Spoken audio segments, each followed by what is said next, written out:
نحمدہ و نصلی علی رسول الکریم اما بعد اعوذ باللہ من الشیطان الرجیم بسم اللہ الرحمن الرحیم ومن آیاتہ خلق السماوات والارض واختلاف السنتکم والوانکم ان فی ذلک لآیات للعالمین عالمین ومن آیاتہ منامکم باللیل والنہار وابتغاؤکم من فضلہ ان فی ذلک لآیات لقوم یسمعون ومن آیاتہ یریکم البرق خوفا وطمعا وینزل من السماء ماء فیحیی به الارض بعد موتها ان فی ذلک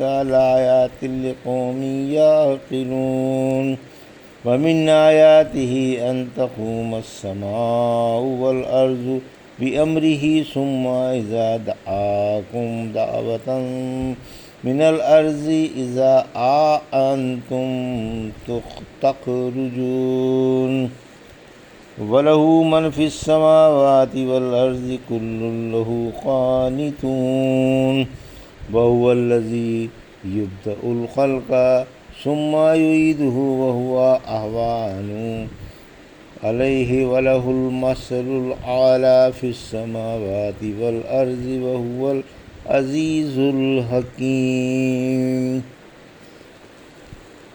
ابھی آپ نے سورہ روم کی آیت 22 سے 27 کی تلاوت سماعت فرمائی۔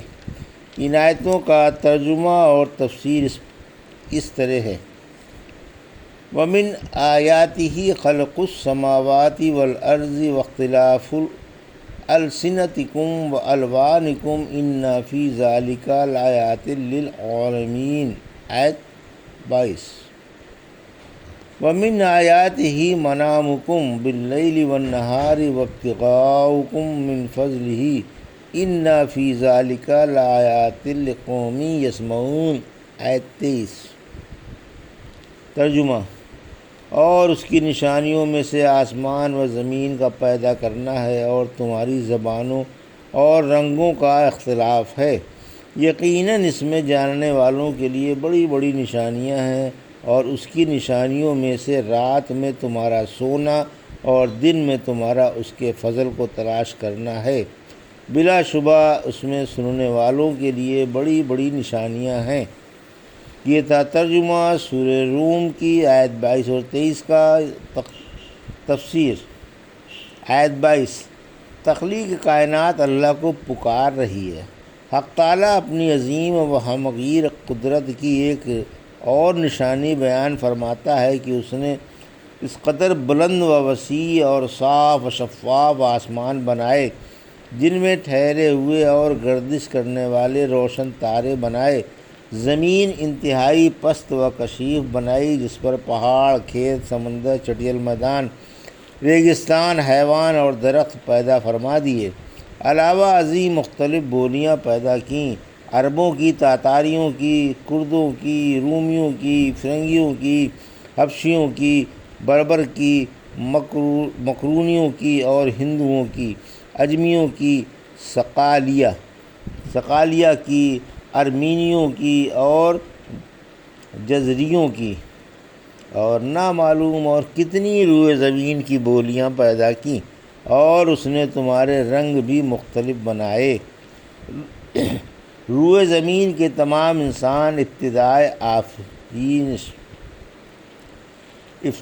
آفرینش سے لے کر قیامت تک، باوجود یہ کہ وہ ہیں دو آنکھیں، دو بھویں، ایک ناک، ایک پیشانی، ایک منہ اور دو رخسار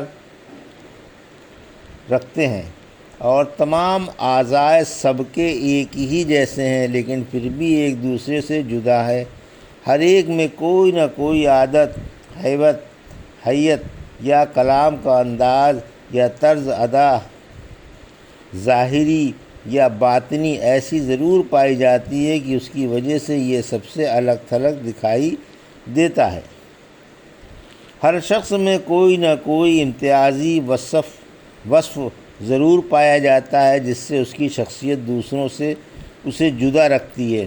اگرچہ دو شخص کسی وصف میں ایک جیسے ہوں، مگر ان میں ایک ایسا وصف ضرور ملے گا جس سے دونوں میں بیک نظر امتیاز کر لیا جائے اور ہر ایک کو اس کے مخصوص وصف سے پہچان لیا جائے۔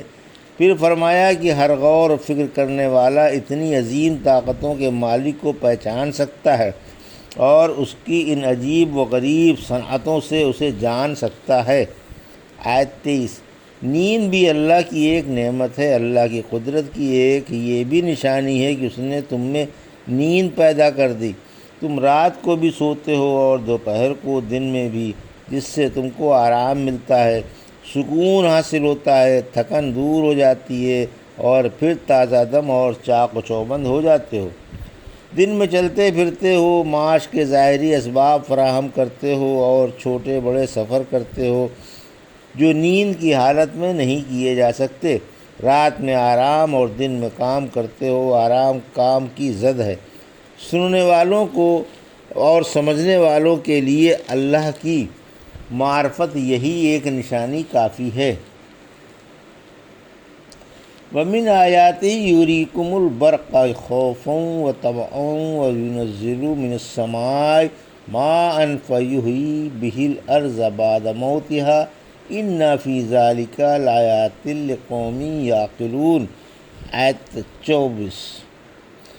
وَمِنْ آيَاتِهِ أَن تَقُومَ السَّمَاءُ وَالْأَرْضُ بِأَمْرِهِ ثُمَّ إِذَا دَعَاكُمْ دعوتم من الارض اذا انتم تخرجون۔ آیت 25۔ ترجمہ۔ اور اس کی نشانیوں میں سے یہ بھی ایک نشانی ہے کہ وہ تم کو ڈرانے اور امیدیں قائم رکھنے کے لیے بجلی دکھاتا ہے اور آسمان سے پانی برسا کر اس سے خشک زمین کو سرسبز و شاداب بنا دیتا ہے۔ واقعی اس میں بھی عقل والوں کے لیے بڑی بڑی نشانیاں ہیں، اور اس کی نشانیوں میں سے ایک یہ بھی نشانی ہے کہ اس کے حکم سے آسمان و زمین قائم ہیں۔ پھر جب وہ تم کو آواز دے گا تو فوراً تم زمین سے نکل کھڑے ہوگے۔ یہ تھا ترجمہ۔ آیت 24-25 کا تفسیر۔ آیت 24۔ بارش سے امید و بیم، یعنی اللہ کی عظیم قدرت کی ایک یہ بھی نشانی ہے کہ وہ تم کو بجلیاں دکھاتا ہے جن سے تم کو کبھی تو خوف ہوتا ہے کہ کہیں بارش سے نقصان نہ ہو جائے اور بجلی کسی پر گر کر اسے مار نہ ڈالے، اور کبھی یہ امید ہوتی ہے کہ اب بارش ہوگی، خشک سالی دور ہوگی اور ہر طرف پانی کی ریل پیل ہو جائے گی۔ پھر آسمان سے پانی برستا ہے اور خشک زمین سرسبز و شاداب ہو جاتی ہے۔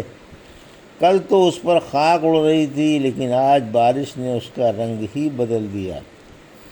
سورہ حج کی آیت 5 میں زمین ابھرنے لگی، اس پر زندگی کی لہر دوڑنے لگی اور اللہ تعالیٰ نے ہر طرح کا رونق دار جوڑا پیدا کر دیا۔ عقل والوں کو اسی بات سے معلوم ہو جاتا ہے کہ جس کی قدرت کی یہ نیرنگیاں ہیں وہ ضرور اسی طرح دوبارہ پیدا فرما کر قبروں سے اٹھا دے گا۔ آیت 25۔ اللہ کے حکم سے آسمان و زمین قائم ہے۔ دوسری آیت میں فرمایا، سورہ حج کی آیت 65 میں، اللہ آسمان کو زمین پر گرنے سے روکے ہوئے ہے کہ آسمان اس کے حکم کے بغیر زمین پر نہیں گرتا۔ سورہ فاطر کی آیت 41 میں فرمایا، اللہ ہی آسمان و زمین کو اپنی جگہ سے ہٹنے سے روکے ہوئے ہے۔ عمر رضی اللہ عنہ جب قسم میں مزید زور پیدا کرنا چاہتے تو فرماتے، اس کی قسم جس کے حکم سے آسمان و زمین قائم ہے، یعنی اس کی تسخیر سے ٹھہرے ہوئے ہیں۔ وَلَهُ مَنْ فِي السَّمَاوَاتِ وَالْأَرْضِ كُلٌّ لَهُ قَانِتُونَ۔ آیت 26۔ وَهُوَ الَّذِي يَبْدَأُ الْخَلْقَ ثُمَّ يُعِيدُهُ وَهُوَ أَهْوَنُ عَلَيْهِ وَلَهُ الْمَثَلُ الْأَعْلَى۔ فی السماوات والارض وہو العزیز الحکیم۔ آیت 27۔ ترجمہ: آسمان و زمین کی تمام مخلوق اسی کی مملوک ہے اور ہر ایک اسی کا فرما بردار ہے۔